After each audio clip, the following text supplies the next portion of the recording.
sequel, A, because I think they're really terrifying, and I haven't seen many sequels that I like. But I love these characters so much, and it just felt like they had something to revisit. You know, and then the first Simple Favor was really finding a bigger audience all the time on streaming, and it just felt like maybe people want to see that. You know, but then there was a lot of pressure to kind of come up with the right story. And I'd always been obsessed with this wedding in Capri. Giovanna Battaglia, who's the Vogue editor, editor for Vogue out of Paris or whatever, got married there to some really rich guy. And so actually where they got married at that point, that's exactly, I just recreated that from that wedding. It's so awesome. So if you want to get married there, it will cost a fortune to put that scaffolding up.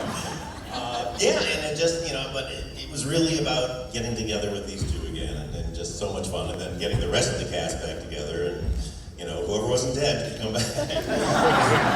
Oh, Josh Lattine is here too, who plays Miles. Where is Not dead yet. Well, that's how we do it. Sounds like another sequel. Anna, can you talk a little bit about what it was like to get back into the iconic Stephanie's, shoes? Sure. I mean, yeah. Well, I remember early on asking our costume designer Renee, Stephanie is, as the kids say, addicted to not serving. So I was like, can I just be not very well dressed but comfortable? So I was really excited to play Stephanie, but in sneakers. So that was exciting.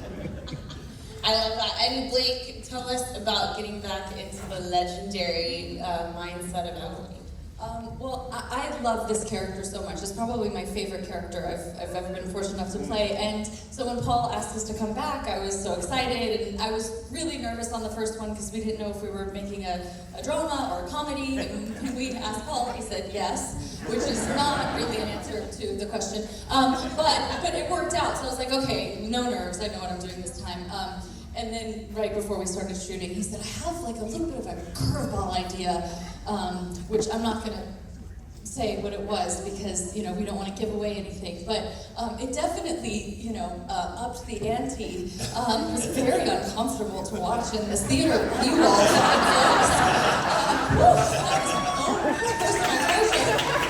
thank you.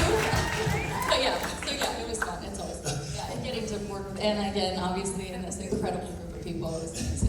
Can I take one moment to say something very obvious? Everybody, please don't put out any spoilers whatsoever. There's a lot of twists and turns in this, so I beg of you. I know you will. Wait, I'm just going to tell the ending real quick, though. My God. Thanks. Okay, Anna, let's talk a little more about Stephanie. She's obviously, lived a whole life and solved a lot of cases since the end of the first film, but it's obvious that she's still obsessed with Emily. So what do you think is compelling her to take the risk and Girl, I wish I knew. I'm like, Stephanie, stand the fuck up, dude. It is crazy. I'm like, this is your tormentor. Stab her in the neck. Bro, grow a pair. So I don't know. I think on this one I was like, okay, if I'm going with her on, into certain peril, I was like, okay, I think maybe I start out just not taking any of it that seriously. There is kind of this I remember I had just rewatched Kiss Kiss Bang Bang, and that Robert Downey kind of yeah, there's murder and mayhem, but I'm fine. And then when it's really hard to talk about without saying anything. When some shit goes down with my boy, then I'm like, things are actually dark and scary, I guess. Sorry, you can say it. They've just seen the movie, Well, but, I'm trying not to say it on camera. I think she's right. Oh, shoot. There's this thing called the internet. Well, I did say no spoilers. I was talking to myself, exactly. It's a good reminder for all of us. Okay, so in that spirit, Blake, maybe can you talk a little bit about what it was like to shoot in Capri and Rome? Oh, sorry, I was talking. No, it's okay. Are y'all telling more spoilers? I want to talk about it after. So what happens in the third one? No, I'm joking. Capri and Rome, honestly. So Paul, we really wanted to make this second movie, and I was like, Paul, he wanted to shoot in Capri, and I was like, that sounds amazing, but it's very expensive, and let's just, shoot in Connecticut. That's where the first one took place. I didn't understand why it needed to be Capri, and now I want to live there. I love it so much. They serve you ice cream and lemons. And like, it's just magical. They sell hats. That crazy, beautiful hat was just a hat in a store. Like, humans buy that. It's amazing. The white kid It's came to awesome. us and goes, I just found this hat. I go, wait, and like pulls out this landing pad of a hat. It's a roof. It's We in. need it. It was like, yes. It's in. So anyway, it's just like it's pretty magical. So yeah, it was really nice. And Rome was Rome. I really love that you just found that hat. Because I was definitely in our office, everyone kept saying, you gotta wear that hat. Where does that hat come from? Oh, it's apparently everyone there. Store is called wearing Fiora it. if you're in copy.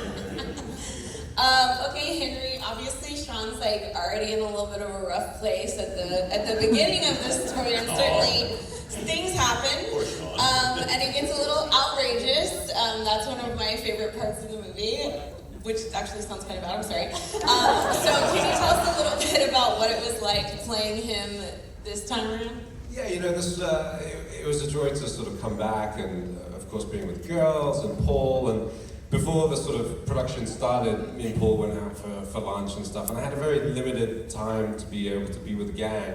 So I was like, dude, we need to make him a complete asshole.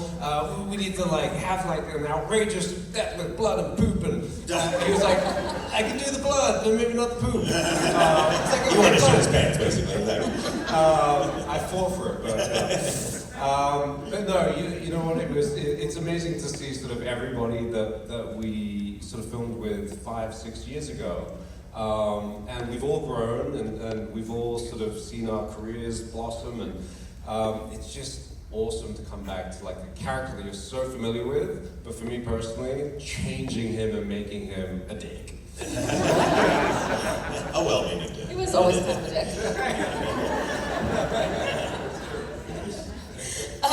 Alex and McKelly, y'all are the new kids on the block. Can you, right? Are we into it? Are we in?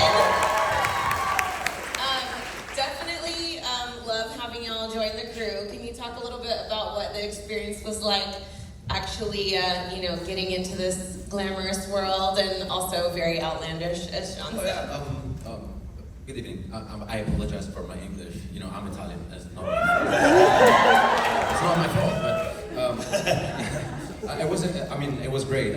Being part of this cast full of great artists and great actors. I felt so good, and plus I got to work with Paul. Paul Feig is one of the most incredible gentlemen I've ever met.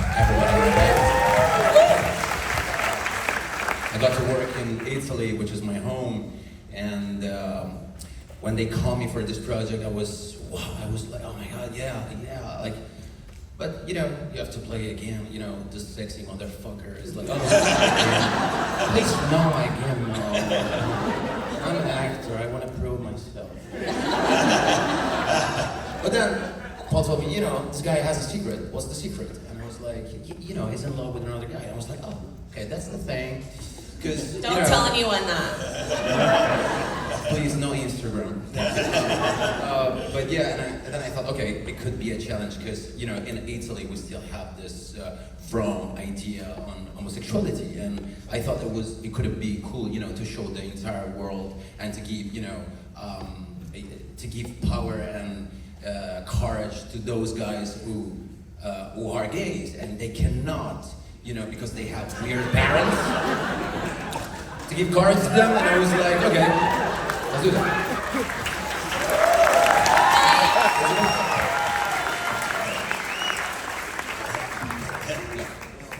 You are giving all the gays strength. Thank you for the gays. That's my thing. There's a lot of that. I don't know if I'm doing a shit figure, but it was great to work with all of these amazing people, and thank you very much. And I was just really happy to film in Capri. Who doesn't want to get paid to film in Capri? But no, working with Paul was legendary, and with this phenomenal cast, it's iconic. Everyone, I'm fans of everybody on stage and in the movie, and Paul being so kind and giving to all of us, so thank you for that. Oh, thank you, Alex. And Alex, one of my favorite projects I've ever produced was Zoe's Extraordinary Playlist.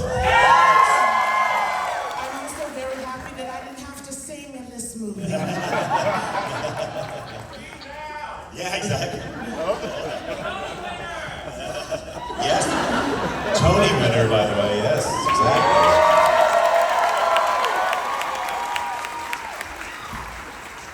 Doesn't Alex do?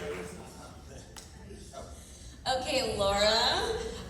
So this original film came out, it was in 2018, which sounds like it was a long time ago, but it's only been a few minutes.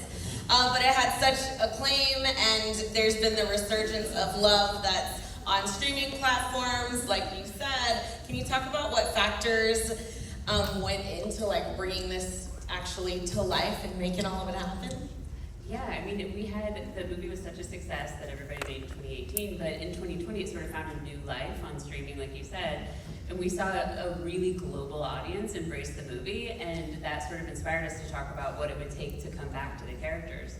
For Paul was Capri, and as we were sitting in our homes all trapped from the pandemic, we were sort of just enjoying dreaming up what would it be like, and we just went as big as we could with the wish fulfillment, and it was a total dream to make it, but it was, to serve up a little wish fulfillment in a dark moment in 2020, and it was just a pleasure to get to come back with all these people and do that. Love it. Thank you to all the people. Bashir, how did you like your time in Capri? I didn't get to go to Capri. Shout out Rome! Yeah. We love you, Bashir. I love Rome. Hey, look, we'll see where the third one is. Hopefully, Get open that envelope like that. Andrew and then Bashir, I'd love to hear kind of like, your characters are favorites from the original, dare I say. What was it like to be teaming up with Paul again? And can you talk a little bit about his directing style? His directing style.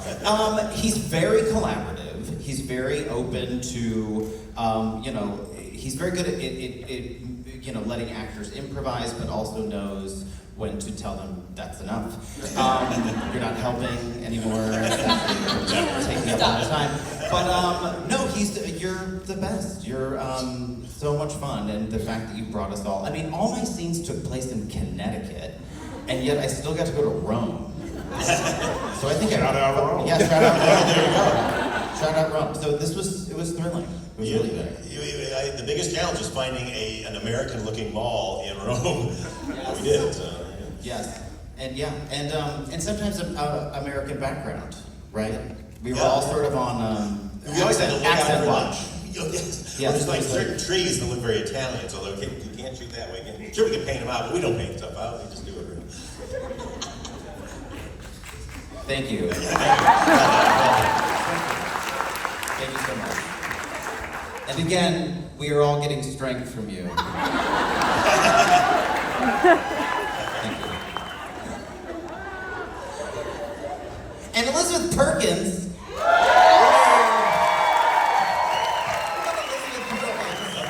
on now. Yes, you're a beloved film icon. Can you tell us what drew you into this? We didn't know when we saw the film. We go into everything blind, so it was so fun to get to discover all of these characters. Can you tell us a little bit about getting to play it? We're so sad Allison was filming, so Allison Jenny isn't here, but can you talk about getting to play against her and what that was like? Well, I've known Allison, I think, almost as long as I've known Paul, which is quite some time, which is why I'm here. I would bring Paul Feig breakfast on the set. I'd be like his caddy. I'd go and have a cocktail with you anytime. Multiple.